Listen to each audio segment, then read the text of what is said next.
First, a Cat5 or Cat6 cable will be required. This cable is mostly used with making UTP.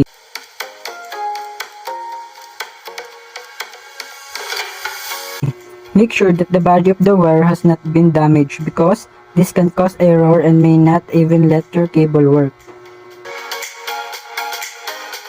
There are total of 8 copper wire inside of the UTP, each marked with a different color. The color are green-white, green, white-orange, blue, white-blue, orange, white-brown, and brown.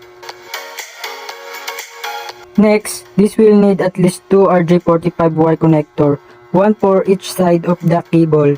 After the wire have been spread apart, organize them into the correct color order of desired cable. Remember that your UTP has to be inside the connector a bit, so the crimping tools will keep the wire inside the connector.